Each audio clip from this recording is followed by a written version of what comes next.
Alright guys, hope you're doing great. Our today's question is climbing stairs. It's an easy question, but it's a dynamic programming question and a very good one to just understand a lot of questions which are similar to this.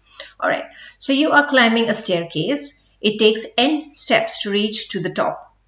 Each time you can either climb 1 or 2 steps. In how many distinct ways can you climb to the top? So this is really important to note that it's not asking us in how many steps you can climb to the top. It is asking us in how many distinct ways we can climb to the top. Note, given n will be a positive integer, so base case ruled out. So the first example is input is given 2. So you can either take one step at a time, or you can take one single step which will cover 2 steps, and that's why there are 2 different ways you can reach to the top, which is 2 steps, right? Similarly, if the input is 3, that is you have to take 3 steps in total. You can either take 3 steps in totality, or you can take 1 step and then basically 2 steps in one go, or you can take 2 steps first and then 1 in one go. So these are the 3 ways you can reach the top. Okay. So here there is no slide where I can show you the different ways of solving this question, because there is no data structure in this question, and it's actually a very known classic example of dynamic programming. So we'll just see how the solution works, right? So first thing to note about this is that we are given that we want to find, so we can either take 1 or 2 steps, right? So if, let's say, you have to reach to the 3rd step, right? The total number of ways you can reach the 3rd step would be the number of ways you can reach the 2nd step plus the different number of ways you can reach the 1st step, because from here you can reach to the 3rd step.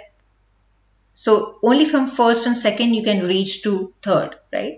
Or let's take for another example, if you are at the 5th step, then what are the different number of ways in which you can reach at the 3rd step and the number of ways in which you can reach at the 4th step, right? So because you can take either 1 step from 4th to 5th, or you can take 2 steps from 3rd to 5th. That is the only option that we have according to this question, right?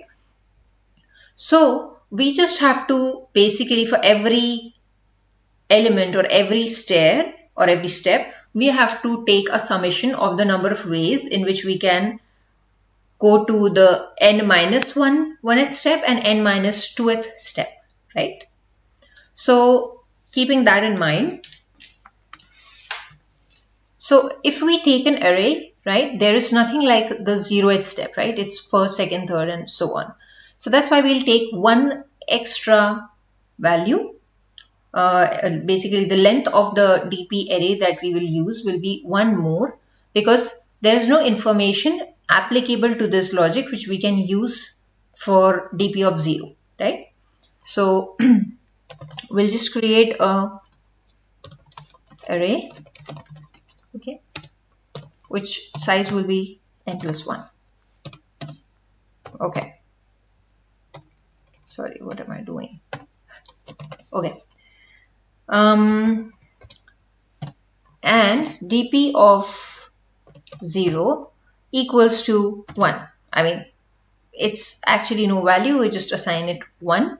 And one more reason is that when we have to calculate the value for 2 and we want to subtract 2 minus 1 and 2 minus 2, so 0 will be taken into consideration, and that is why we want it to be 1, because there can be 2 ways to reach to the 2nd step, right?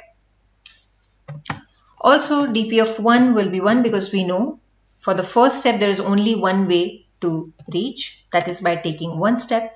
So this is also quite explicit. Okay, now we start, right? So we start from I equals to 2. I is less than equal to n, right? We want to go till n because our dp is n+1, right? And I++. And dp of n is also what we want to return, right? Because dp of n will tell us the number of steps required to reach n. Okay. So now it gets like really simple. dp of I is equal to dp of I minus 1 plus dp of I minus 2, right? And then we just say, okay, return dp of, that's all. Let's see if this runs.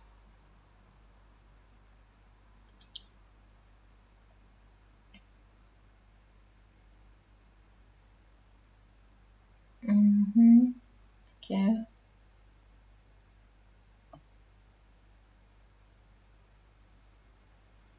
So in the meanwhile, the time complexity for this will be, so typically dynamic programs, they tend to have O of n square time complexities, but in this case, since we have just traversed like n elements in a for loop, it is O of n.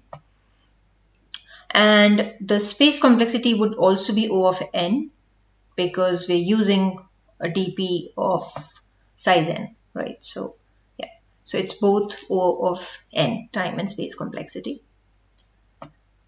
I really wish this connects.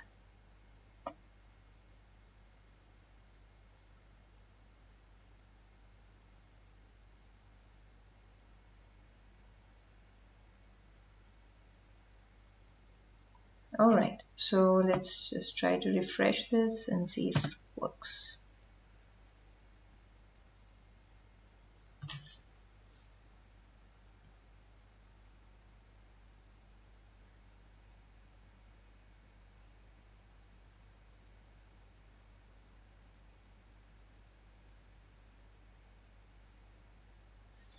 Okay.